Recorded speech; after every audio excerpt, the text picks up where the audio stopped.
It's wonderful how these riders are still part of the Royal Mile.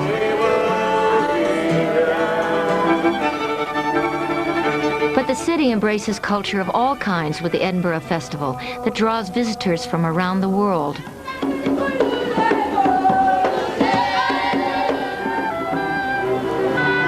Since 1947, the original festival has grown by leaps and bounds and spawned 13 different festivals that include theater, music, film, comedy, and the fringe. Perhaps some of these performers, musicians, and writers will create their own place alongside Scott and Burns. I kissed Josh McBrock, a tale of love and obsession. It's the Bridget Jones of Hollywood. Oh my God, it's... Ah! Hello, I'm Cindy. Cindy, hi. I'm Emmylou. Yes, well, of course. Thank you very much. But now, wait a minute. You're American? I am an American, yes. So what are you doing here? It's my favorite place in the world. Oh, really? I was here a couple years ago. I had to come back. You got a one-woman show. Oh. And this is the best place to come if you've got a one-woman show or anything that's kind of cool and artistic. Each August, residents and tourists participate in over 1,200 separate productions. The audiences embrace performers of all kinds, even country singers from Nashville.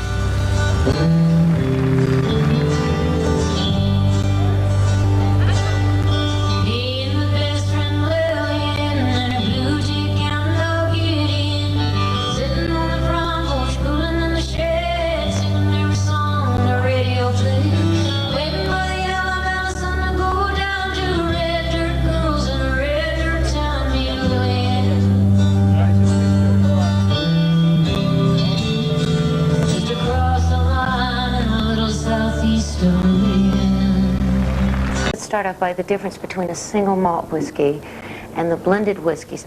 The main difference really is in the way that we produce them. The single malts, the name single means that it comes from one single distillery, and malt is the ingredient that we use, malted barley. Whereas the blended whiskies are a mixture of different cereals that are used to make it, so maize and wheat and corn will be used along with the malted barley. And what we'll do is we'll blend whiskies from a number of different distilleries. So you've got a basis of the grain whiskey made with the variety of cereals, and then a mixture of lots of different single malts on top of that. Is it something that basically is a family thing? Is it something that probably your father, your grandfather did? Traditionally, what you tend to find is that although the master blender always was somebody in the family, nowadays the most important thing is their sensory analysis, that they have a fantastic nose. But these master blenders can pick up a glass of whiskey and immediately reel off 40 or 50 different adjectives describing all the flavours and characteristics they get from the bouquet and the aroma. Well, now, what I wanted to know most importantly, is there a traditional Scottish toast? There is indeed. Instead of saying cheers in Scotland, we say slàinte, which is Gaelic for good health. Right, slàinte. Slàinte. Slàinte. Slàinte. Slàinte. Just when I thought I learned something about whiskey, I am confronted with the overwhelming choices. I'm going with a name I like, Clan Campbell. Oh, you found it. That's fantastic. Thank you so much. That's exactly what I wanted. That's great. That's very kind of you to find it for me. Thank you. Carol Woman, this is for you.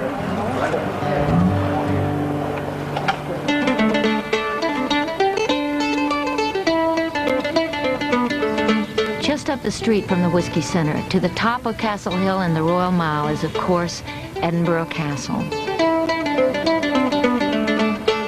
Seen from anywhere in the city, the castle sits atop volcanic rock and has been a fortress from Scotland's earliest history. Today, it belongs to the people of Scotland and is still a working castle with the Black Guard and other regiments still barracked here.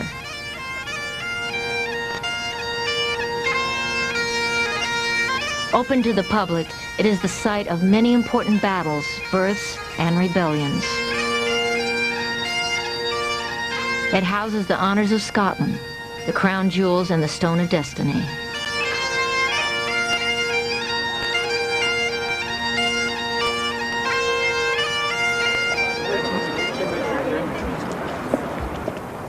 Guess they didn't do much rollerblading And this is built For skateboarding. for skateboarding.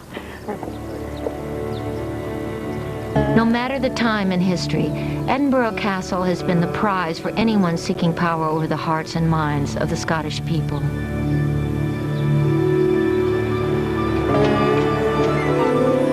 By the mid-1500s, royalty began staying instead at the Palace of Holyrood House, and Edinburgh Castle became primarily a garrison for fortification.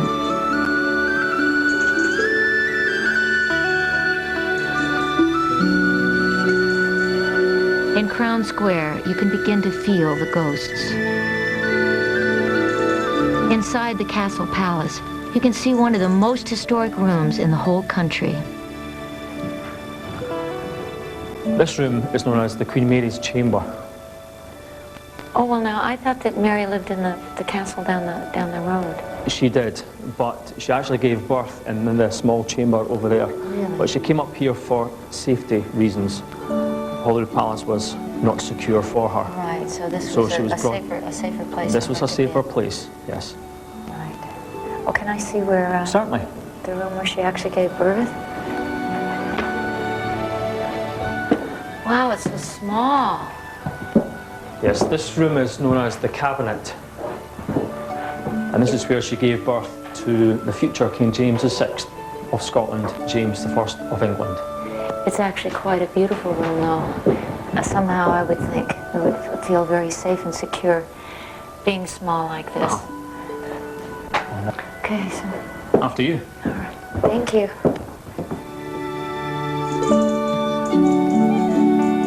There's even treasure in this castle. The honors of Scotland, or the crown jewels.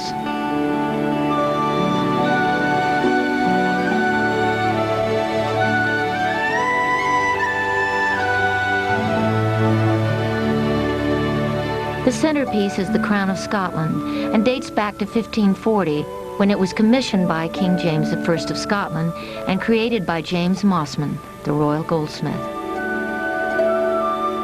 The scepter, delivered in 1496, represents the spiritual nature of royal authority.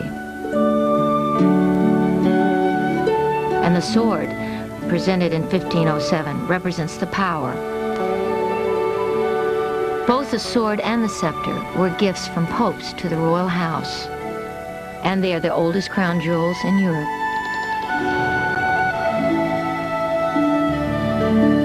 Ceremonial events for royalty took place in a building adjoining the palace. The building that we're now entering is known as the Great Hall, and it was built during the reign of King James IV during the 15th century. And this is where he used to have his lavish banquets. But when Oliver Cromwell took the castle in 1650, he actually converted this building into a barracks.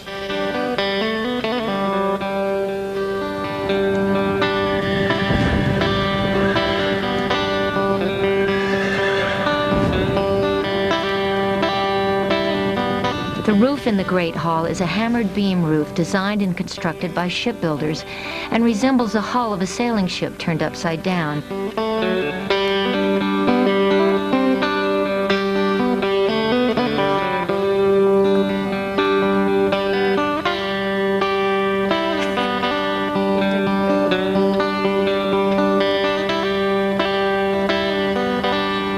The smallest but most lovely building in the castle is St. Margaret's Chapel.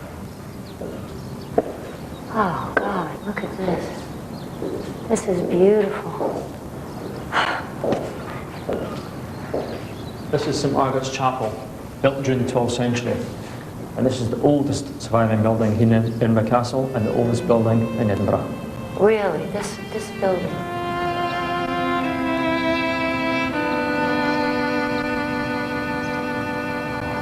So this is Margaret. Look how beautiful she is.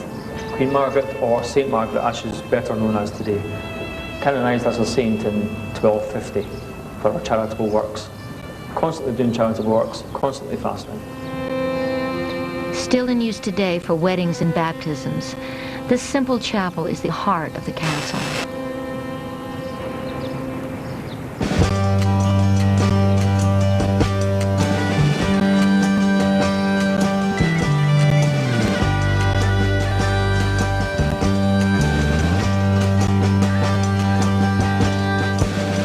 It was on this rock that Edinburgh was born, and it is this rock that holds the treasures of Scotland.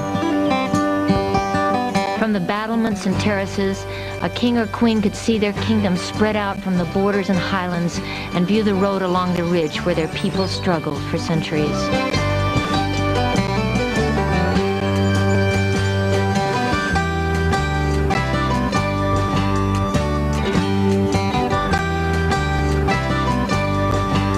It is along the Royal Mile where today you experience Scotland's past, present, and future.